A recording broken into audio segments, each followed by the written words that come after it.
कलिकाल सर्वज्ञ। धंधुका नाम के नगर में चारिक सेठ और पाहिनी सेठानी सुखपूर्वक रहते हैं। सेठानी पाहिनी एक रात को स्वप्न में चिंतामणि रत्न को देखती है और वह रत्न गुरुदेव को सौंप देती है। सुबह पाहिनी गुरुदेव को वंदन करने जाती है और स्वप्न की बात करती है। गुरुदेव श्री देवचंद्र सूरी महाराज कहते हैं, पाहिनी, तुम रत्न जैसे पुत्र को जन्म दोगी।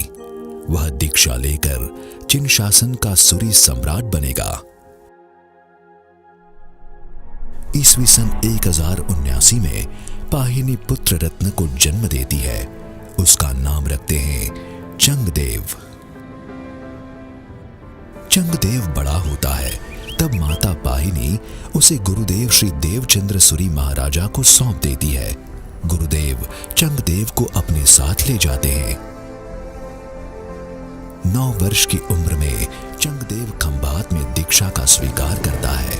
श्रेष्ठी पुत्र चंगदेव बनता है बालमुनि सोमचंद्र। गुरुदेव के पास शास्त्रों का अभ्यास कर बालमुनि सोमचंद्र शास्त्रों के जानकार बनते हैं। एक बार बालमुनि सरस्वती का जाप करते हैं। तब सरस्वती स्वयं प्रकट होकर बालमुनि को सिद्ध सारस्वत का वरदान देती है।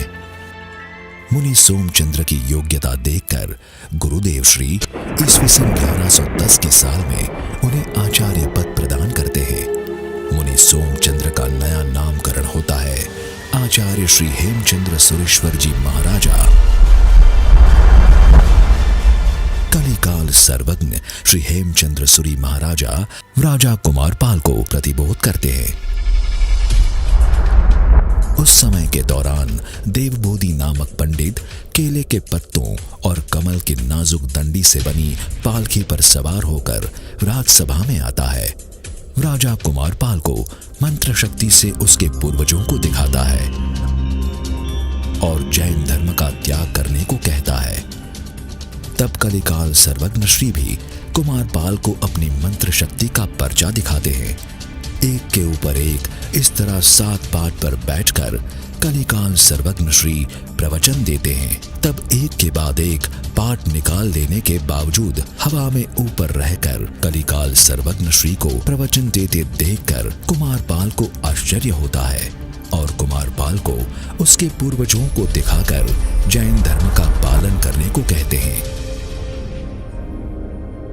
अंत में कलिकाल सर्वज्ञ श्री कहते हैं, राजन, ये सब तो माया जाल है।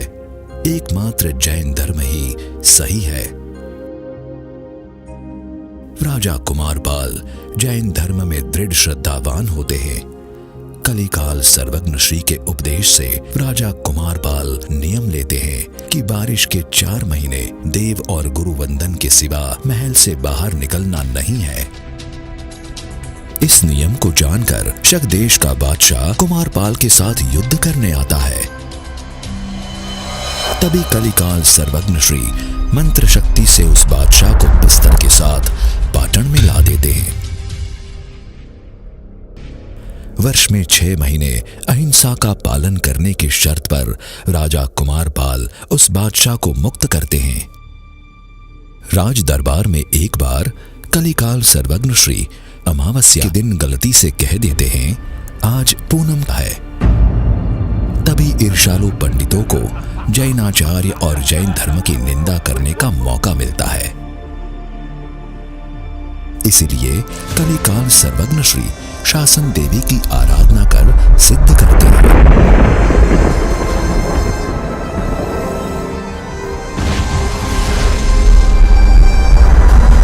और अमावस्या के दिन भी आकाश में पूनम का चांद दिखाई देता है।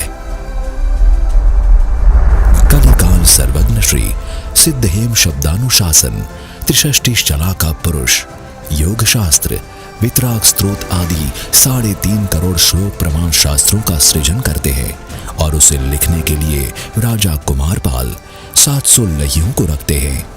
ऐसे अनन्य शासन प्रभावक आचार्य देव कलिकाल सर्वज्ञ श्री हेमचंद्र सुरेश्वर जी महाराजा 84 वर्ष का आयुष्य पूर्ण कर ईस्वी सन 1173 में काल धर्म होते हैं। प्यारे बच्चों, आपको ज्ञान प्राप्त करना है, बुद्धि बढ़ानी है तो हर रोज कलिकाल सर्वज्ञ श्री की छवि को वंदन करें और कम से कम एक गाथा को मुखपाठ करें। आज भी चमत्कार होगा।